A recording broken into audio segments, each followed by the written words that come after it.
For today's vlog, isi-share ko naman nga sa inyo mga naging kaganapan namin kahapon dito nga sa fiesta ng Barangay Santa Ines. Pagkarating nga namin dito ay napakarami na nga naming nakitang nagtitinda at iba-iba nga rin ang klase ng kanilang ibinebenta. Pero bago nga kami mapabili dyan ay dito muna nga kami sa may bisita dumiretso at a-attend nga kami ng banal na misa. Napakaraming ang deboto ang nagsisimba kaya maaga pa lang ay napuno na nga ang mga upuan kaya dito na nga lang din kami sa labas pumuesto. Habang hindi pa man din nag-uumpisa ang misa ay pumunta nga muna kami dito sa may gilid ng simbahan at dito nga raw matatagpuan ang dalisay. Ito nga isang exhibit kung saan makikita nyo nga dito ang iba't ibang kagamitan ng ating mahal na patron ng Santa Ines. Kagaya nga nitong nagagandahan at makukulay na kasuotan ng ating Santa. Kabilang na nga rin dyan itong kanyang mga palamuti at korona. At pati na nga rin ang ilan sa kanyang mga kamison at pabango ay matatagpuan nyo nga rin dito. Ilan nga lang din yan sa inyong makikita dito at mabuti na nga lang din ay bumisita kami dito ni Mama Ro. Talaga namang nakakamanghang pagmasda ng iba't ibang kagamitan ng ating mahal na patrona. At talagang sumasalamin ito sa ating makulay na tradisyon at naiibang selebrasyon. Ang pista kasi ng mahal na patron ng Santa Ines ay isa talaga sa pinaka-inaabangan at dinarayo ng mga taga-Bulakenyo. Nung mga oras nga na ito ay napakarami talagang nagsisimba kahit nga dito sa may labas ay napakaraming ang nakatayo. Pagkatapos naman ng misa ay pumunta nga kami dito sa may loob ng simbahan para nga magpabindisyon. Maya-maya nga rin lumabas na nga rin kami ng simbahan dahil mag-uumpisa na nga ang presisyon at ayan inilalabas na nga ang iba pang mga santong kasama. Pati nga rin ang kasamang musiko ay naghahanda na nga rin. Eto na nga ang hudyat at ang iniintay ng buong nayon ang paglabas nga ng mahal na patron ng Santa Ines. Sabay-sabay nating salubungin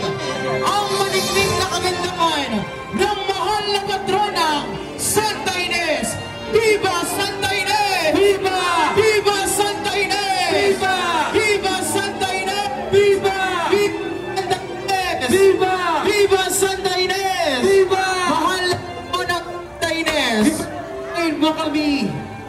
Nailabas na nga ang imahe ng ating mahal na patron ng Santa Ines at ito nga buhat-buhat nga siya ng mga kababaihan. Talaga namang nakakamangha ang pananampalataya, paniniwala at pagkakaisa ng bawat dumalo dito nga sa pista ng mahal na patron ng Santa Ines. Lalo pa nga ang mga kababaihang ito natangan sa kanilang mga balikat ang imahe ng ating mahal na Santa. Na kahit gaano kabigat at kainit na mga oras na ito ay hindi sila nagrereklamo. Maingat at may pagmamahal nilang buhat ang karosa kung saan nga nakalagay ang imahe ng mahal na patron ng Santa Ines. Kahanga-hanga rin ang pagrespeto at pagsunod ng mga kalalakihan dahil dito ay pinagbabawal nga ang mga kalalakihan na humawak o bumuhat dito nga sa imahe ng ating mahal na patron ng Santa Ines. Tunay nga na naipakita ng barangay na ito ang pagkakaisa at pagmamahal sa mapaghimalang patrona. Kaya naman maayos ngang naisakatuparan ang prosesyon. Hindi alintana ng bawat isa ang sobrang init at tirik na araw at nagpatuloy pa rin nga sa paglalakad. Kabilang na nga rin kami dyan dahil isa to sa paraan namin para nga makapagpasalamat sa lahat ng biyayang na aming natanggap. Pagkatapos naman ng prosesyon ay naibalik na nga rin sa loob ng simbahan ang imahe ng mahal na patron ng Santa Ines. At dito nga ay may muling pagkakataon ng mga kababaihan upang mahawakan nga ang ating mahal na Santa. Kumuha na nga rin ako ng puting bimpo at ipinahid ko nga ito sa kanyang kasuotan dahil isa nga rin ako sa naniniwala na siya ay mapaghimala at makakapagpagaling nga ng may sakit. Nakalabas na nga rin kami ng simbahan at dito nga sa may gilid ay nagtulos nga lang din kami ng kandila at nagdasal. Pagkatapos naman yan ay umuwi na nga rin ako at dito nga ako kila Mama dumiretso. Dito nga ay nakita ni Gael itong nagtitinda nga ng mga itik. Kaya wala sa oras ay napabili talaga kami. Ito nga ang ilan sa mga nilutong ulam at pagsasaluhan nga namin. Hindi nga rin kasi talaga karamihan ito at pasensya na dahil hindi talaga ako nakapag-imbita. Wala pa nga ibang kapatid ko nito kaya habang nag-aantay ay kumain na nga rin kami dito. Maya nga rin ay dumating na nga rin itong maganda kong hipag kasama nga ang aking kuya at haya nakakain na nga rin sila. At syempre sa bawat fiesta hindi kumpleto kung walang kantahan kaya nagpaarkila na nga rin ang kapatid ko ng videoke. Halos lahat nga kaming magkakapatid ay pagkanta talaga ang hilig kaya dito talaga kami nagkakasundo. Parang nga kaming nagko-concert dito ng kuya ko hayan kita nyo nga at lumalabas na nga ang ugat sa kanyang leeg, charis. Kumanta na nga rin ang aking hipag, pati na nga rin si Ate Carmela. At pati na nga rin itong aking pamangkin ay hindi rin nagpahuli. Manang-mana talaga sa ninang yan, maganda na, maganda pa ang boses, charis. Dito naman sa aming katabing bahay ay may grupo nga ng mga mananambol at ayan nagpapakitang gilas nga sila, kaya pinanood muna nga namin.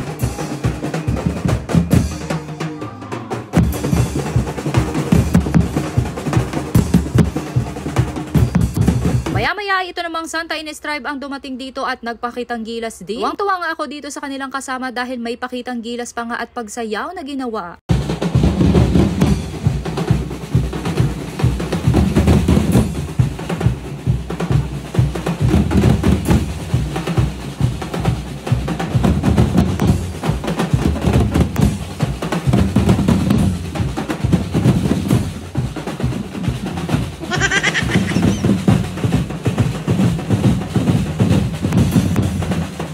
Pagkaalis Pagkatapos nga ng Santa Ines Drive ay nagpatuloy nga ulit kami sa aming pagkanta. At ayan na nga bang sinasabi ko, magkakaayaan na. At dahil kami-kami nga lang din naman ang nandito, kaya pumayag na nga rin ako at ang sabi ko sila ang bahala sa akin pag nalasing ako. Charis.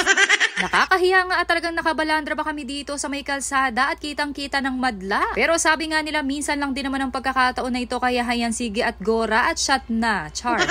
Sasabi ko pa nga lang din ito katatapos ko lang talagang magsimba, pero ang kasunod ay inuman na. Diyos mio.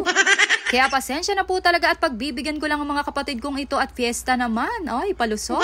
Pero ang hindi ko talaga malulusutan ito ngang pagbili ni Gael ng kanyang mga pet na naman. Pagkatapos nga ng itik ay ito may pa-hamster pa ngang pahabol. Iniiyakan niya talaga ako dyan at gustong-gusto niya talaga yung pet na yan, kaya hayan at pinagbigyan ko na nga rin. Bahala na talaga ka ako pag uwi namin at makita yan ng kanyang daddy. Maya-maya nga rin ay dumating na nga rin itong aking mga tita at hayan nakikanta na nga rin sila sa amin. Pero ang hindi talaga magpapatalo ito talagang kuya ko na talagang parang nasa concert ang datingan. Charot. Inabot na nga kami ng gabi dito at napakarami pa rin tao dahil maya-maya nga ay meron nga ulit prosesyon. Ang bongga at ang saya talaga ng fiesta dito sa Barangay Santa Ines dahil kita nyo naman may pa-fireworks display pa. Hindi ko na nga rin napanood pa ang mga sumunod pang prosesyon dahil heto at sinundo na nga rin kami ni Daddy Boss dahil nasa akin nga ang susi. Pero kahit ganun pa man ay talagang nag-enjoy kami dito dahil tunay namang talagang napakasaya ng pista ng mahal na patron ng Santa Ines. Viva Santa Ines! Yun lang. Thanks for watching.